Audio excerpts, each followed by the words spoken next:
different being on this side of the camera. So you might have watched the other episodes and that's me on the other side of the camera. The first question I was asking people when I was interviewing them was, why do they come to the workshop?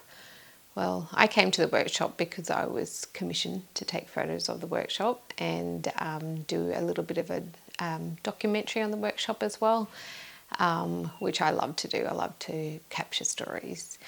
But as an artist myself, I'm not only a photographer, I'm a visual artist and a digital artist. I guess an artist of all sorts. I like to use lots of different mediums, not just the camera, paints, found objects, whatever, just to tell a story. So that was my role. But I also, as an artist, I so miss doing art for myself, just experimenting and having no purpose or no need.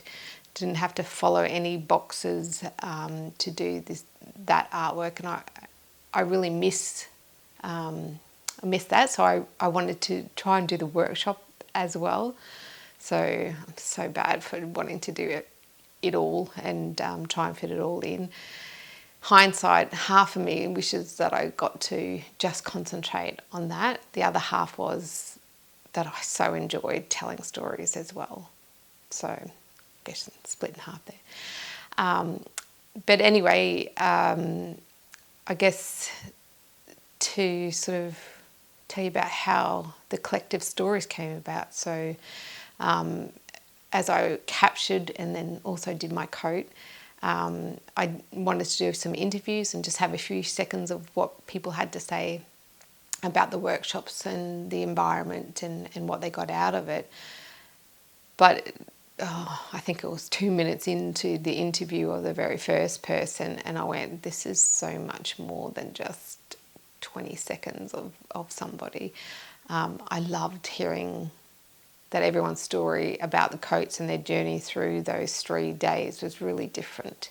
And because this workshop was really different, it wasn't, it wasn't people out the front telling you methods and showing you methods of how in which you should do your works. It was more about that inner feeling and being able to find some sort of medium to tell that story, I guess, and to convey emotions. A lot of the work that I have been doing over the last couple of years is works in hospitals and in the community as well, and that is very similar. But when you turn it around and it's you, portraying that emotion, it was hard for me to do. So yeah, I loved every bit of it, even though I was juggling both things. But my coat myself at that stage, it was emotional because it was definitely something that I've been holding on to for a long time, and I was afraid to tell people how I was feeling.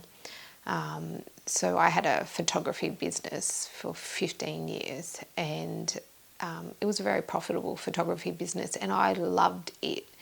I loved being able to, I think a lot of it grew a lot quicker at the start than I ever anticipated. I had my 2 young girls, and I was just looking for a creative avenue where I might be able to, go back into the workforce a little bit and earn some money and feel like I'm giving to the family. And photography was a great way to do that. So, it went through over those years many stages. Like I was photographing 2-week-old, 5-day-old babies, and blink of an eye, next minute I'm photographing them at their proms, which was such a beautiful thing. And I loved that journey, being able to tell that story. But over the years, I think I changed as well as the photography changed as well. just, not that I ever lost that love of telling stories, but you know, when people were infatuated, or, you know, I guess it was just about every person would ask me to Photoshop them. You know, that, you know, Photoshop me, make me look skinny, that it was continual. And I guess it, you know, it just really pulled me down. Whereas my love of creating stories was more about, you know, put filters on me, take all my pimples out, make me look skinny. And I guess, you know, it was possibly a conjunction of that and the heaviness of that when, you know, it's your, for me, it was my artwork because I'm an artist, and, you know, you wanted to, you know, capture those stories and create some beautiful things in there. And the other thing was a project that I had done in our local hospital, and it went for quite a few months, and it made such an impact on me that coming back to that commercial photography, I found it difficult. Like, I didn't find it as rewarding. So my coat's pretty much about that, you know, that transition into being scared about, like, you know, something that you love for so long, not having that same love for it anymore, but still the love for the art and the storytelling. So yeah, in my coat, I guess when you open the coat up, and close to my heart was that storytelling feeling. And I actually came home from the first day and I looked around and looked for a few things that were old. I had used this lens that I got in the very first kit, and I never really loved it. But anyway, I actually took it apart.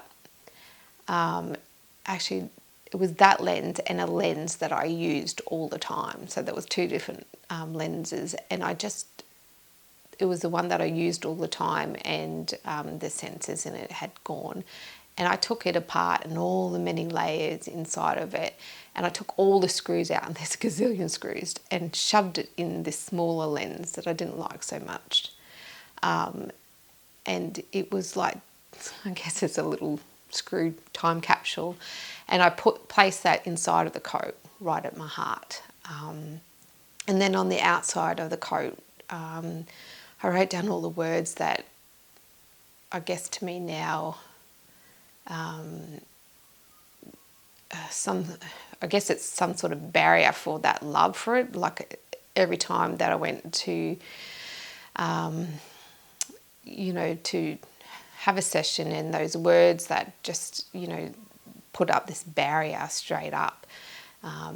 There's probably some swear words in there as well, but yeah, it was on the outside, and I guess that if you look at it, it was quite a long coat, my coat, and it was, you know, that hem on the bottom that gets frayed, gets worn, I guess, if you're kneeling down, and so it sort of has that muddy sort of look to it, where it, you know, it's on the hem, and it's those words, I guess, in a way, have worn me out, if that makes sense.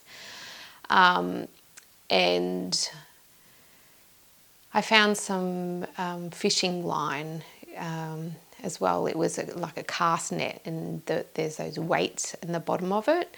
And I used that for the sleeves. And when I picked it up, you know, it instantly felt that heaviness that I feel, you know, when, I guess those words, I keep going back to the words, but it really did have an impact on me finishing up doing portraiture photography, because of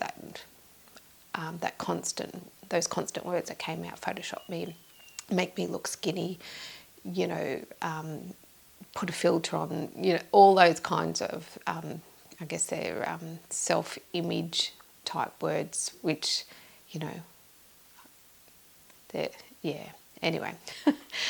But yeah, the coat and those sleeves, and, you know, they were really see through the sleeves were, but that weight was feeling.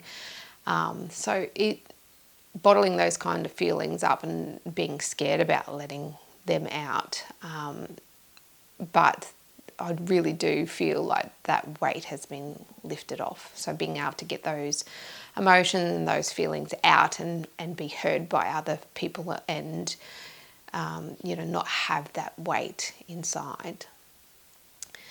So yeah, I really enjoyed that, and it's actually helped me to focus on doing those things I do love doing. So still being able to pick up the camera, like my camera sat in my camera bag for pretty much over 12 months, and I had brought it out for a couple of jobs, but they were more commercial jobs and photographing trucks and stuff like that. So that didn't worry me at all, but being able to take that camera out and take it out for a purpose that I want to take it out for. I think that's what the coat has done, and being able to, just be able to let that out and feel okay about, sharing those feelings with other people as well. And I'm sure other people, that may feel like it as well. I know when I was doing photography, there's at least 4 people that were photographers when I was, and our town was plenty full at that stage for 4 photographers. There were probably more, but professional photographers, and I know that 4 of them are not working in that field anymore. So it was interesting to see whether why they moved away from it as well. But anyway, back to the coats. I loved that workshop, and it was a very different workshop, and I loved the process of being able to get that out. Both BERYL and Joe are totally different artists. The capturing of the stories, I absolutely loved that as well, being able to, so the journey from there to the collective stories was only meant to be that one little documentary, but knowing that how important everybody's story is as well, and being able to share that with other people, and hopefully that resonates with someone to do the same, and be able to get that heavy weighted feelings or stories out. So we applied for another grant to continue or actually do more than just one documentary. So my story here today will be 9. So I really love that process, and hope people enjoyed everyone's individual stories, and that everyone's story is so different and so interesting as well. I actually really loved that I got to go and experience the different artists where they lived as well. You can see my crazy background here. This is in my photography studio, come now many projects deep story studio. But I loved everyone's spaces. Everyone was like, oh, it's so messy, or so small, or so big. But that's the space you have, and it's a space where you feel comfortable and create. And the messiness, I think, just comes with it with every artist, because if you had to pack away and clean up each time that you did artwork, you'd be less inclined, to be able to just come out and potter for 5 or 10 minutes or a whole day or whatever you wanted. So I'd really like to hear what people's thoughts are about listening to artists and their stories.